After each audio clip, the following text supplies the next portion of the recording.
देखिए, आज हम लोग यूज ऑफ इट का पढ़ेंगे। यूज इट का यहाँ पर देखेंगे। पिछले अध्याय में हम लोग पोसेसिव प्रोनाउन का रूल पढ़े। आज हम लोग इट का पढ़ेंगे।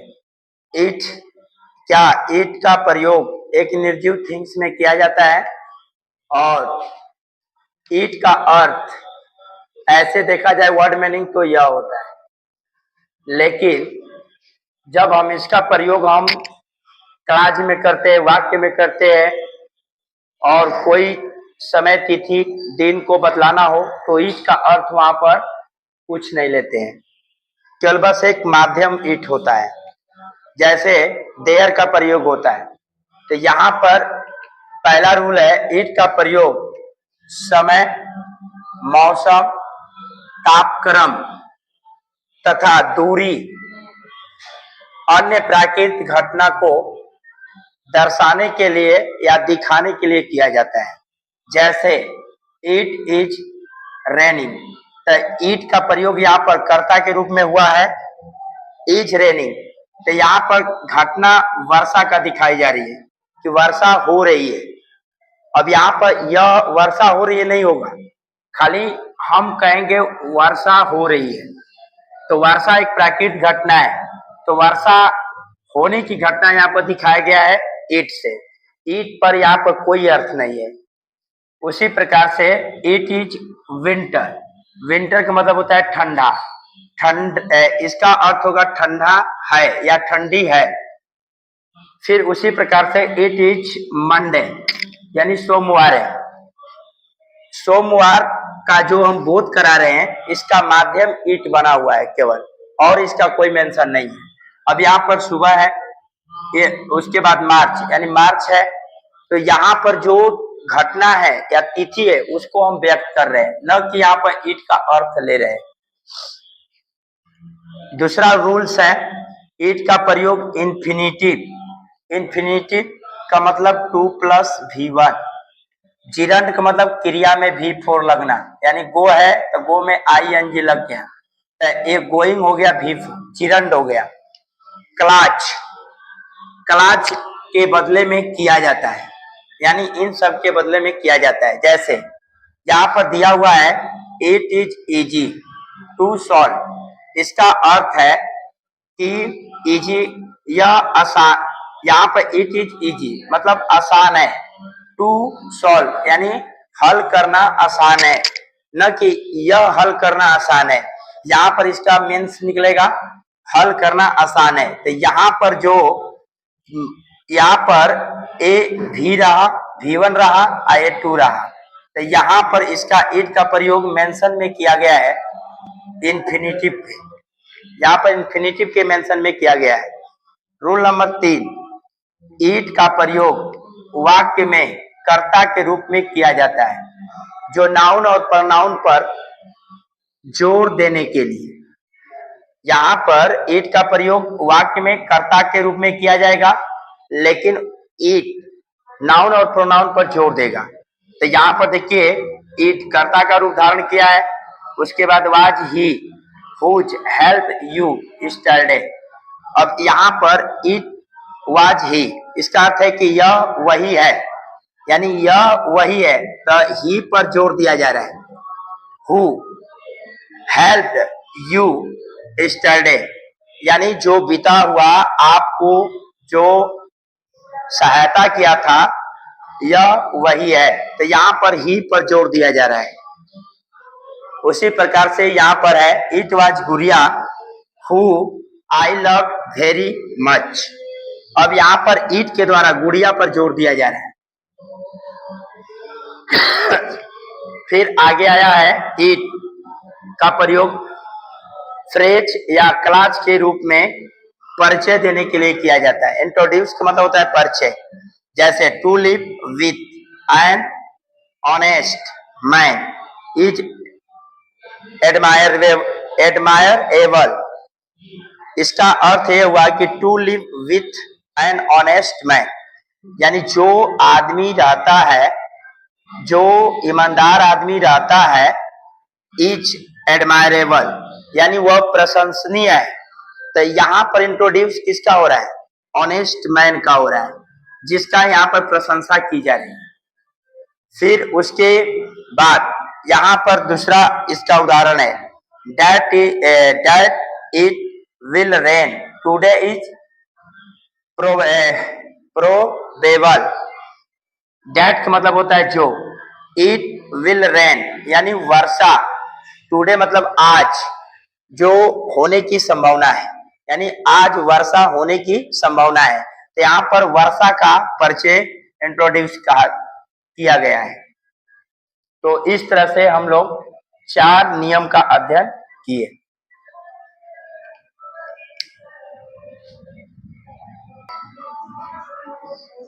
यहाँ पर अब आगे हम लोग यूज ऑफ पर्सनल प्रोनाउंस का प्रयोग देखेंगे। तो यहाँ पर इनमें पर्सनल प्रोनाउन में हम लोग 4 रूल का अध्ययन करेंगे। पहला रूल कहता है लेट के बाद ऑब्जेक्टिव केस प्रोनाउन का प्रयोग किया जाता है, यानी लेट के बाद ऑब्जेक्टिव केस के रूप में प्रोनाउन का स्थान पर्सनल प्रोनाउन लेता है। तो यहाँ पर हम देखते हैं, यहाँ पर एक नोट है कि लेट को ट्रांजिटिव वर्ब भी कहते हैं।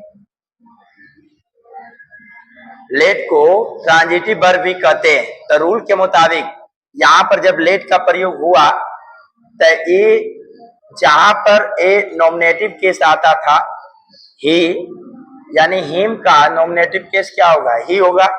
तो ही जो यहाँ है इसका यहाँ पर ऑब्जेक्ट रूप लिखा जाएगा। यदि हम यहाँ पर ही लिख देते हैं तो ए गलत हो जाता है, और हिम लिखते हैं तो ए वाक्य सही हो जाएगा। तब यह लेट के बाद जो हिम आया है यही ऑब्जेक्टिव केस का रूप धारण करता है। उसी प्रकार से यहाँ पर यू एंड मी, यहाँ पर यू जो है ऑब्जेक्ट है, आई का ए बी का है ऑब्जेक्ट, इसलिए वाक्य सही है। जब यहीं पर इसका हम ले लेते हैं नॉमिनेटिव केस में मी का आई, तो ए गलत हो जाता है। इसका अर्थ यही होगा कि लेट हिम गो, उसे जाने दो। यहाँ पर होगा लेट यू एंड मी गो, आप और मुझे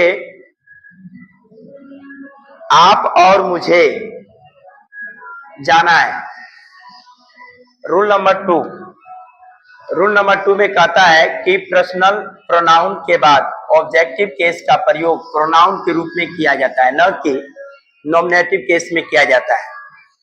तो देखिए, यानी यहाँ पर जो पर्सनल प्रोनाउन होता है यह एक ऑब्जेक्ट का रूप धारण करता है, यहाँ पर वह नॉमिनेटिव केस में नहीं होता है। तो जैसे यहाँ पर आया हुआ है Mohan laugh at you and me, तो यहाँ पर जो आया हुआ यू एंड मी है ये आपका ऑब्जेक्ट का रूप धारण किया है, और इनसे पहले ए लगा हुआ प्रीपोजिशन। तो यहाँ पर कहा भी गया था कि प्रीपोजिशन के बाद पर्सनल प्रोनाउन ऑब्जेक्ट के रूप में होता है, न कि नॉमिनेटिव में। जैसे यहाँ पर नॉमिनेटिव में है यू है और यहाँ आई है, तो ये वाक्य क्या हो जाएगा, गलत। रूल नंबर 3, सामान्य लाइक तथा अनलाइक का प्रयोग एक वर्ब के रूप में किया जाता है, और साथ में लाइक और अनलाइक का प्रयोग एक प्रीपोजिशन के भी रूप में होता है। यानी लाइक और अनलाइक यह क्रिया का भी रूप धारण करता है और प्रीपोजिशन का भी स्थान लेता है। तो प्रीपोजिशन का जब स्थान लेगा तो यह नाउन से पहले रहेगा। जैसे यहाँ पर यू आर लाइक हर, तो यहाँ पर जो लाइक है ये वर्ब का रूप धारण किया है। इसका अर्थ है कि यू आर लाइक हर, आप उसे पसंद करते हैं, या आप उसे पसंद है, आप उसे पसंद है। अगला है my daughter looks like me, तो यहाँ पर नाउन से पहले लाइक का प्रयोग किया गया है, और यहाँ पर क्या है, लुक्स। तो यहाँ पर जो लाइक आया हुआ है यहाँ पर प्रीपोजिशन का स्थान लिया है। इसका अर्थ होगा कि माई डॉटर लुक्स, यानी मेरी पुत्री दिखती है मेरे जैसा। तो यहाँ पर लाइक का प्रयोग जो है प्रीपोजिशन के रूप में है। रूल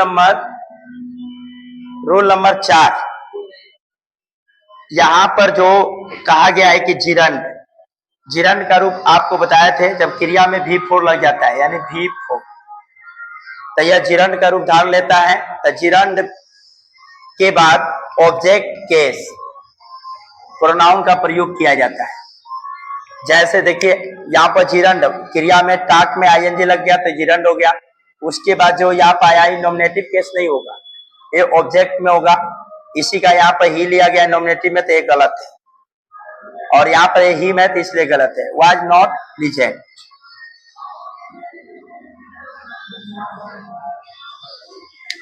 इस तरह हम लोग का खत्म हुआ पर्सनल प्रोनाउन। चलो देखो यहाँ पर पर्सनल प्रोनाउन में आपको रूल नंबर 5, यहाँ पर इन्फिनिटिव का मतलब होता है टू प्लस V1। यहाँ जो भी है मुख्य क्रिया है। मुख्य क्रिया का मतलब जैसे गो, ईट, उसके बाद प्ले इत्यादि। तो ये जो गो इट प्ले है वही वर्ब है यहाँ पर। तो इसका रूप जो होता है यहाँ पर V1, यानी क्रिया से पहले टू लग गया तो क्रिया हमेशा V1 पहला रूप में होती है। के पहले यानी इन्फिनिटिव के पहले और बाद ऑब्जेक्टिव केस प्रोनाउन का प्रयोग किया जाता है। देखो यहाँ पर ये जो लगा है यही है आपका 2 + V1। तो इसके पहले यहाँ पर देखो ऑब्जेक्टिव है और ये तो इन्फिनिटिव हो गया 2 + V1, यहाँ पर इन्फिनिटिव हो गया। इसके बाद ये जो आया है हियर आपका एक प्रोनाउन का रूप धारण किया है। तो इससे पहले और इसके बाद में इन्फिनिटिव के पहले या बाद में ऑब्जेक्टिव केस का प्रयोग होता है। तो देखो यहाँ पर ऑब्जेक्टिव किसका है, सी का ऑब्जेक्टिव का होता है, हर होता है। और यहाँ पर हियर जो है एडजेक्टिव है। तब इसका अर्थ क्या हुआ, आई रिक्वेस्टेड हर, मैं उसे अनुरोध किया, टू कम हियर, यहाँ आने की। तो हर माने क्या है, हर ऑब्जेक्टिव है, तो यहाँ पर उसे किया। फिर रूल नंबर 6, यदि कलेक्टिव नाउन का मतलब होता है समूहवाचक संज्ञा। जो कलेक्टिव नाउन का प्रयोग यदि वाक्य में कर्ता के रूप में हो, यहाँ पर जो कलेक्टिव नाउन आई है उसका प्रयोग यदि कर्ता के रूप में हो तो इसके साथ एडजेक्टिव इटसेल्फ का प्रयोग किया जाता है। यदि जब जरूरत पड़ जाता है तो उस समय यहाँ पर they, them, their, themselves, he, his, him, his, himself और वंस, इन सब का प्रयोग नहीं किया जाता है। यानी इसका अर्थ यही हुआ कि कलेक्टिव नाउन इसका मिसलेनियस छोटा में जाने तो कलेक्टिव नाउन के बाद इट और इट्स का प्रयोग किया जाता है, समझाया? न कि दे, देम, देयर और देमसेल्फ, ही, हिम, हिज और हिमसेल्फ का। तो यहाँ पर उदाहरण में दिया गया दे आर्मी, यानी the army had to suffer terrible privation its march. तो यहाँ पर देखो, यहाँ पर बोला है ना कलेक्टिव नाउन, तो यहाँ पर आपका कलेक्टिव नाउन क्या है, दे आर्मी। यहाँ पर आर्मी आया हुआ है, तो इसके बाद जो यहाँ पर इट्स है, यहाँ पर दे यहाँ पर करता दे है, लेकिन इसका प्रोनाउंस जो लगा हुआ यहाँ पर एडजेक्टिव जो है इट्स का प्रयोग किया गया है, न कि दे के जगह पर। देखो यहाँ पर दे है तो देयर आया है, तो ये देयर का प्रयोग नहीं किया गया है, इसके बदले में इट्स किया गया है, एडजेक्टिव का रूप धारण किया है। तो वही ये रूल कहा था कि कलेक्टिव नाउन के बाद यदि कर्ता में यानी एडजेक्टिव नाउन कर्ता का रूप धारण किया हो तो इसके साथ एडजेक्टिव इट और इट्स लगता है, न कि दे और देयर लगता है। तो यहाँ पर कर्ता दे आर्मी, यानी वे सैनिक, तो यहाँ पर वीर सैनिक यानी आर्मी जो है आपका कलेक्टिव नाउन है, सुनाया। तो इसके मुताबिक जो प्रोनाउंस यहाँ पर लगा है इट्स लगा है, जो एडजेक्टिव यहाँ पर लगा हुआ है इट्स है, न कि देयर है।